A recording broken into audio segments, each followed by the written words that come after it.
हर हर महादेव। आप सभी लोगों का स्वागत है हरिद्वार में। आज है 7 जुलाई 2026। आज का फुल दृश्य दिखाने वाला हूं। आज मंगलवार का दिन है। जितने लोग भी गंगा स्नान करना चाहते हैं या फिर आना चाहते हैं कांवड़ यात्रा में आने का प्लान, गंगा घाट का एक दृश्य दिखाऊंगा। इसी के साथ साथ अभी के टाइम पे अगर आना चाहते हैं, अगर आप लोग कांवड़ यात्रा का प्लान बना रहे हैं तो कैसे यहाँ पे आ पाएंगे, कैसे यहाँ आके रुकेंगे, रात के लिए रुकने के लिए व्यवस्था कहाँ कहाँ मिलेंगी, भंडारे कहाँ कहाँ मिलेंगे, आप लोग कौन सी रेलवे स्टेशन पर उतरेंगे, कहाँ से ई रिक्शा टेम्पो कहाँ तक पहुँचते हैं, कितना टोटल पैदल चलना होगा, टोटल खर्चा कितना आएगा, टोटल टाइम कितना लगेगा, आप लोगों को किन किन बातों का ध्यान रखना चाहिए। इसी के साथ साथ अभी का मौसम कैसा है, आप लोगों के लिए आने के बाद कौन कौन से मंदिर यहाँ घूमना बहुत ही ज़्यादा महत्वपूर्ण है, आप लोगों की किन किन मंदिरों में दर्शन करने के बाद धार्मिक यात्रा पूरी होती है, आपको यहाँ आने के बाद टोटल टाइम कितना लगेगा मंदिरों में दर्शन करने का, या फिर पहाड़ों पे घूमने जाना चाहिए या नहीं जाना चाहिए, सभी बातें इसी वीडियो के द्वारा आप लोगों को पता चलने वाली हैं। तो जितने लोग भी हरिद्वार आ रहे हैं रेलवे स्टेशन पे आ जाना, और वहाँ से अभी के टाइम पे e rickshaw tempo direct Ganga Ghat तक आ रहे हैं। तो आपको अभी के टाइम पे तो बिल्कुल पैदल नहीं चलना पड़ेगा, क्योंकि अभी भीड़ थोड़ी कम है। तो आप लोगों को पैदल लगभग 30 से 40 मीटर दूर चलना पड़ेगा। फिर इसके बाद आप लोग डायरेक्ट पहुंच जाएंगे गंगा घाट पे। गंगा घाट पे आप लोग किसी गंगा घाट पे स्नान कर लेना। जितनी भी हमारी माताएं बहनें हैं वो महिला घाट पे गंगा स्नान करना, और जितने भी भाई बंधु हैं वो किसी भी गंगा घाट पे स्नान कर सकते हैं। अगर आप लोग परिवार के साथ हैं तो आपकी इच्छा चाहती है उस गंगा घाट पे स्नान कर लेना। सबसे महत्वपूर्ण माना जाता है हर की पौड़ी पे गंगा स्नान करना, जहाँ पे घंटा घर स्थित है। तो आप लोग चाहें वहाँ पे भी गंगा स्नान कर सकते हैं, क्योंकि अभी के टाइम पे बहुत नॉर्मल भीड़ है, ज़्यादा भीड़ नहीं है, तो आसानी से आपके गंगा स्नान हो जाएंगे। अब गंगा स्नान करते समय कुछ बातों का ध्यान रखना है जो आप लोग जान लें। सबसे पहले सुबह आ जाना है।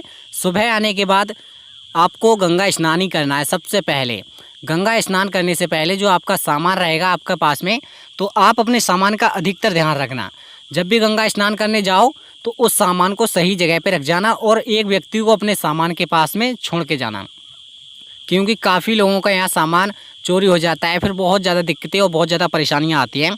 तो जितने लोग अकेले आ रहे हैं वो कोशिश यही करें कि कोई पुलिस वाला हो या फिर कोई जान पहचान का हो, या फिर यहाँ कैमरे लगे हुए रहते हैं, वहाँ पे अपना बैग वगैरह रखें, जो भी सामान है उसके लिए सही जगह पे रखें, ताकि आप लोग डुबकी लगाएं और आपका सामान ना चोरी हो पाए। तो आप लोग एक बात ध्यान और रखेंगे कि जब भी गंगा स्नान करने जाएं तो ज़्यादा अंदर तक गंगा स्नान ना करें, क्योंकि जल का जो स्तर होता है काफ़ी तेज़ी पर होता है। तो आप लोग अगर बैरिकेडिंग से अंदर जाते हैं, सांकर होती हैं उन्हें भाई पकड़ सकते हो, जंजीरें, उन्हें पकड़ के गंगा स्नान कर सकते हो। या फिर आप लोग डायरेक्ट जो बैरिकेडिंग लगाई जाती है, डिवाइडर लगाए जाते हैं, उनसे अंदर गंगा स्नान मत करना। अगर आपके साथ में छोटे छोटे बच्चे हैं, बड़े बुजुर्ग हैं, मम्मी पापा, बहन भाई, बेटा बेटी जो भी हैं, नहाने लायक नहीं है, अंदर नहीं घुस पाते हैं छोटे बच्चे या फिर बुजुर्ग, तो उनके लिए घर से एक लोटा ले आएँ। लोटे से आप लोग पार पे, मतलब जो भाई सीढ़ियाँ बनी होती हैं उन पर बिठा के नहा सकते हो। ये आप लोगों का ये अद्भुत नज़ारा रहेगा। इसी के साथ साथ अभी मौसम की बात करें तो कभी कभी बारिश स्टार्ट हो जाती है और कभी कभी बारिश बंद हो जाती है। तो अब वही आपके लिए आने का एक बेस्ट टाइम है, जितने लोग कम भीड़ में आना चाहते हैं। फिर इसी के साथ साथ आपको ध्यान रखना है कि आप लोग जब भी यहाँ पे आएंगे तो आप लोग, ज़्यादातर लोग यहाँ पे ट्रेन से आते हैं, ट्रेन के बाद फिर बस से, और अपनी कार से बहुत ज़्यादा लोग आते हैं। कार की जो पार्किंग है वो अभी खाली है बहुत ज़्यादा, तो आप लोग अपनी कार कहीं पे भी पार्क कर सकते हैं। बाइक से आ रहे हैं तो बाइक में लॉक वगैरह लगा के तभी अपनी बाइक कहीं छोड़ें। और एक बात ध्यान रखना, बाइक से आ रहे हो तो अभी गंगा घाट तक ही डायरेक्ट आपकी बाइक आ सकती है, तो आप आसानी से बाइक से भी डायरेक्ट गंगा स्नान करके जा सकते हैं। एक सबसे ज़्यादा महत्वपूर्ण काम है कि अगर आप लोग आ रहे हो गंगा स्नान करने के लिए, तो ये कुछ महत्वपूर्ण मंदिर हैं। पहले गंगा स्नान करना, चाहे तो आधा घंटे कर लेना, 1 घंटा स्नान कर लेना। सबसे मेन मुख्य माना जाता है सुबह का गंगा स्नान। कहते हैं कि अगर सुबह सुबह का गंगा स्नान कर लिया हरिद्वार में तो मोक्ष की प्राप्ति होती है। जितने लोगों के भी पाप होते हैं वो धुल जाते हैं, पुण्य की प्राप्ति होती है। अक्सर हर व्यक्ति कहता है कि मैंने पाप नहीं किए, तो पाप तो पता नहीं है किसी ने क्या किया है, मगर एक बार कहते हैं हरिद्वार में अगर गंगा स्नान कर लिया तो सभी पाप से मुक्ति मिल जाती है। आखिर आपको ध्यान रखना है कि अगर इन मंदिरों में आपको दर्शन करने हैं तो चप्पल जूते बाहर रख दें और आप लोग आसानी से दर्शन करके आ सकते हैं। यहाँ पे चप्पल जूते चोरी किसी के नहीं होते हैं, केवल बदला सट्टी हो जाती है भाई, वो इसके पहन लेता है, वो उसके पहन लेता है। अभी यहाँ पे आपको बहुत सारे होटल वगैरह दिखाई देंगे जिनमें आप लोग रुकने की अगर व्यवस्था ढूंढेंगे, जस्ट अगर घाटों के बराबर में, गंगा घाट के बराबर में नज़दीकी होटल हैं जैसे कि ये वाले, तो इनमें काफ़ी ज़्यादा महंगा सिस्टम रहता है, ये बहुत ज़्यादा महंगे रहते हैं। सामने आपकी मनसा देवी का धार्मिक यात्रा अगर करते हैं यहाँ से तो जाना पड़ता है, और इसी के साथ साथ आप लोग यहाँ से भी गंगा घाट तक पहुँच सकते हैं। और यहाँ आप लोगों को कुछ पुलिस वाले भी मिल जाएंगे जो आपसे भाई पूछते रहते हैं कि बचते रहना, अपने सामान की सुरक्षा करते रहना, क्योंकि काफ़ी लोगों का सामान छूट जाता है तो काफ़ी दिक्कतें और काफ़ी ज़्यादा परेशानियाँ आती हैं। क्योंकि लोग यहाँ पे 1000 किलोमीटर दूर से भी आते हैं, 500 किलोमीटर दूर से भी आते हैं, 2-2 हज़ार किलोमीटर दूर से भी आते हैं, और आपके लिए आपका सामान बड़ा ही महत्वपूर्ण है। अभी यहाँ पर देख सकते हो मंदिर में काफ़ी लोग गए हुए हैं, बहुत सारे चप्पल जूते यहाँ पे हैं, और यहाँ पे कुछ छोटी छोटी जल के लिए बोतल बेच रही हैं, तो ये जल भी ले जा सकते हो यहाँ से बहुत ही अच्छी तरीके से। क्योंकि जल ले जाने का एक फ़ायदा है, अगर आपने घर पे एक जल की बोतल भर के ले जाते हो यहाँ से, चाहे तो वो बड़ी है या छोटी है, तो गंगा का जल एक पवित्र जल होता है। जब भी आप अपने घर पे गंगा स्नान करें या नहा रहे हो और पूर्णमासी का दिन है, तो थोड़ा सा जल अपनी बाल्टी में डाल लेना। इससे क्या रहता है, आपका घर पे ही गंगा जल का जो स्नान होता है वो हो जाएगा। क्योंकि हर पूर्णमासी पे हर व्यक्ति नहीं आ पाता है, और काफ़ी लोग तो यहाँ हरिद्वार पहली बार आने की सोच रहे होंगे, और कुछ लोग पहली बार आए भी होंगे। गंगा स्नान करने के बाद सबसे ज़्यादा महत्वपूर्ण काम है कि अगर आपके जहाँ भी गंगा स्नान किया हो, जिस भी घाट पे गंगा स्नान किया हो, तो वहाँ पे जगह जगह छोटे बड़े मंदिर मिल जाएंगे। एक घाट पे ज़्यादा नहीं तो भोलेनाथ की एक प्रतिमा छोटी सी तो मिल ही जाएगी, तो वहाँ पे भी आप लोग नमन कर सकते हैं। गंगा स्नान करने के बाद आपका सही तरीके से गंगा स्नान हो जाएगा। अगर आप लोग गंगा स्नान करने के बाद थोड़ी दूर और देखेंगे तो बहुत सारे जगह जगह मंदिर मिल जाएंगे, उनमें भी आप लोग दर्शन कर सकते हैं। जितने भी लोग यहाँ पे आएंगे उन लोगों के लिए सबसे महत्वपूर्ण होता है कि लोग कहते हैं कि हमारी धार्मिक यात्रा जो है पूर्ण कैसे होगी, संपूर्ण कैसे होगी हरिद्वार में। तो आप लोगों के लिए कुछ महत्वपूर्ण मंदिर हैं, जैसे कि माँ मनसा देवी का मंदिर है, माँ चंडी देवी का मंदिर है। ये 2 मंदिर काफ़ी ज़्यादा महत्वपूर्ण है घूमने के लिए। तो आप लोग अगर यहाँ पे जाना चाहते हैं दोनों मंदिरों पे, तो अभी के टाइम पे थोड़ा बारिश का मौसम है, तो इसी वजह से थोड़ी भीड़ कम मिलेगी, तो आप लोग जा सकते हैं। अगर आप लोग पैदल जाने का प्लान बना रहे हैं तो आप लोगों के लिए मैं बता देता हूँ, सुबह गंगा स्नान कर लेना, उसके बाद अपनी यात्रा जारी कर देना। फिर आप लोग लगभग एक मंदिर के लिए देखने के बाद वापसी 4 से 5-6 घंटे 8 घंटे भी हो सकते हैं, क्योंकि काफ़ी लोगों का स्पीड होता है वो चलने का काफ़ी अधिकतर होता है, और काफ़ी लोगों की स्पीड जो होती है वो कम होती है। तो वो आपके ऊपर डिपेंड करता है कि आप कितनी तेज़ी पे चढ़ लेंगे ऊपर और कितनी तेज़ी पे नीचे उतर लेंगे। चढ़ कितनी भी तेज़ी पे जाना, मगर जब नीचे उतर के आओ आप लोग तो ध्यान से रखना कि पैर जमा के रखना, क्योंकि हकीकत जो है कि पहाड़ों पे ये मंदिर स्थित हैं, काफ़ी ऊंचाइयां हैं। वैसे ऐसे आज तक हुआ नहीं है किसी के चोट लगी हो, क्योंकि माँ का आशीर्वाद हर व्यक्ति पर है। इसी के साथ साथ अगर आप लोग लिफ्ट द्वारा, उड़न खटोले द्वारा जाना चाहते हैं तो उसका चार्जेस लगता है। जैसे कि दोनों मंदिर का अगर आप लोग टिकट लेंगे तो थोड़े कम पैसों में पड़ जाएगा और टाइम भी थोड़ा कम लगेगा। अगर आप लोग डायरेक्ट एक ही मंदिर में जाना चाहते हैं तो एक मंदिर में भी घूम सकते हैं, कोई दिक्कत नहीं है। फिर आप लोगों के लिए ध्यान रखना है कि सबसे महत्वपूर्ण काम है कि अगर एक दिन में दोनों मंदिर घूमना है और आप लोग वापसी भी होना चाहते हैं एक दिन में, तो आप लोग लिफ्ट द्वारा या फिर उड़न खटोले द्वारा ही जा सकते हैं। उसका महत्वपूर्ण उपचार है कि आप लोग थोड़े पैसे तो खर्च हो जाएंगे, मगर आसानी से दोनों मंदिर में एक ही दिन में घूम सकते हो। आपको ध्यान रखना है, ये एरियाज़ होटल वाली दिखाई दे रही हैं आप लोगों के लिए, बहुत सारी एरियाज़ हैं जो होटल मिल जाएंगे आप लोगों को नज़दीकी। जब गंगा घाट के किनारे होटल लोगे तो इसका भाड़ा जो रहता है वो अधिकतर ज़्यादा रहता है, क्योंकि यहाँ का व्यू देखोगे भाई, चढ़ के शीशे लगा दिए गए हैं, खिड़कियाँ लगा दी गई हैं, ताकि आसानी से जब भाई सुबह की जब मॉर्निंग होगी आप लोगों की, सुबह सुबह ताज़ा सा दृश्य देखोगे गंगे मैया का, तो भाई इसी का पैसा मान लो इनका। बाकी क्या काफ़ी भाई का खर्चा भी हुआ है, इन्होंने होटल बनाए हैं। यहाँ पहाड़ी एरिया में आप लोगों को बहुत सारे अभी के टाइम पे होटल मिल जाएंगे, एक से एक VIP होटल मिल जाएगा। और जितने लोग भी कम होटल में रुकना चाहते हैं, कम पैसे वाले होटल में, तो लगभग यहाँ पे 300 रुपये से स्टार्ट होता है। 300 रुपये, 400 रुपये, 500 रुपये, 600 रुपये, 1000 रुपये, 2000 रुपये, 3000 रुपये, 4000 रुपये पर नाइट का इतना पड़ता है, मतलब कि 24 घंटे के लिए। तो ये फैसिलिटी के हिसाब से रहता है, और सबसे महत्वपूर्ण कि ये भीड़ के अनुसार भी रहता है। जैसे कि काफ़ी दिन तो बहुत ज़्यादा भीड़ होती है। जैसे कि सावन की कावड़ यात्रा आने वाली है अभी के टाइम पे, तो फिर आप लोगों के लिए काफ़ी ज़्यादा भीड़ देखने को मिलेगी। सावन की कावड़ यात्रा के बाद आएगा कुंभ।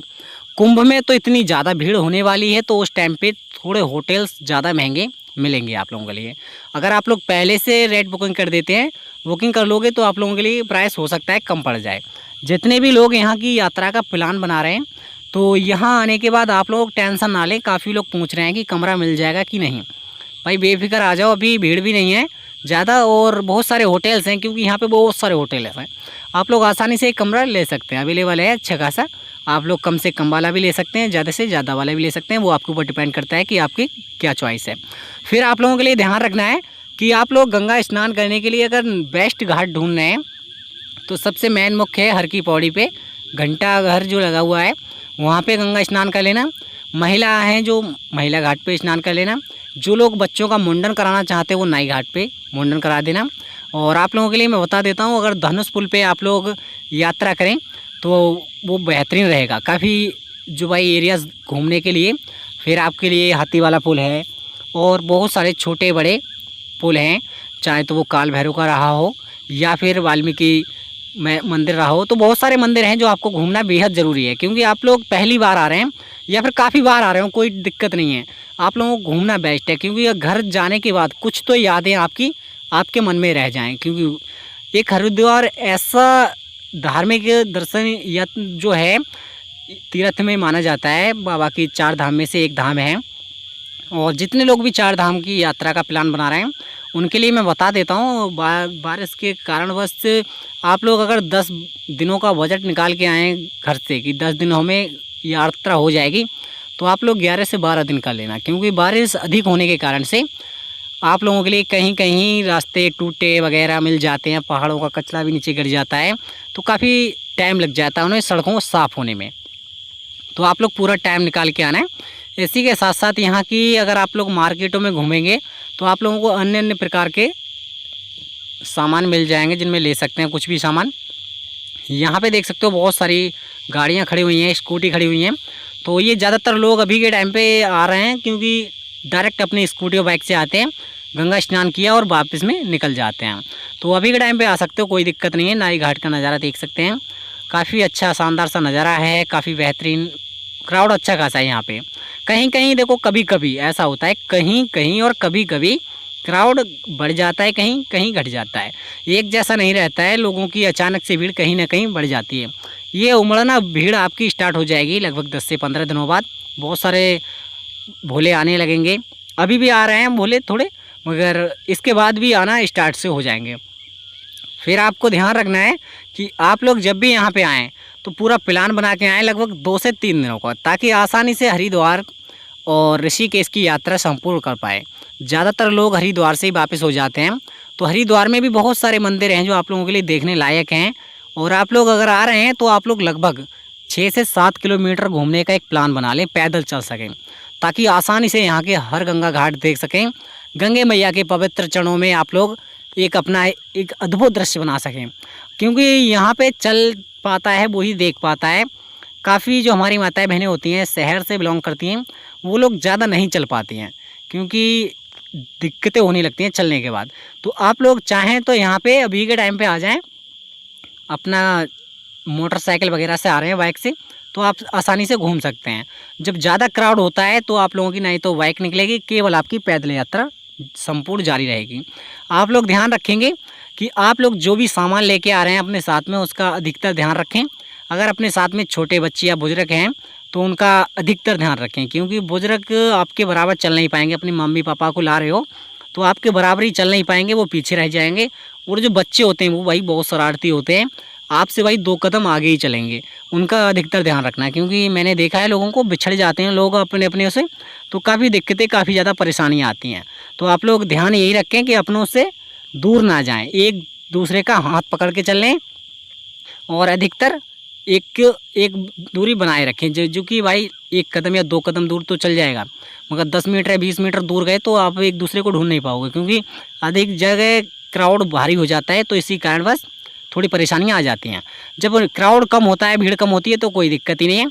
आप लोग कहीं पे भी घूमें, कहीं पे भी आएँ, कहीं पे भी जाएँ। सबसे महत्वपूर्ण अपना सामान का ध्यान रखना, और बच्चों को ला रहे हो उनकी जेब में अपना फ़ोन नंबर लिख के डाल देना, ताकि अगर पुलिस वालों के पास पहुंचता है आपका बच्चा तो आपको डायरेक्ट कॉल करेगा और आपको मिल जाएगा। ये सबसे बेस्ट जुगाड़ है। इसी के साथ साथ आपका आगमन होगा हरिद्वार की रेलवे स्टेशन पे, वहाँ से ही रिक्शा टेम्पो अभी के टाइम पे गंगा घाट तक आ रही हैं, तो वहाँ तक आप लोग आ सकते हैं आसानी से। आपको ज़्यादा पैदल नहीं चलना पड़ेगा। इसी के साथ साथ रुकने की व्यवस्था, खाने की व्यवस्था बहुत ही अच्छी मिल जाएगी। अभी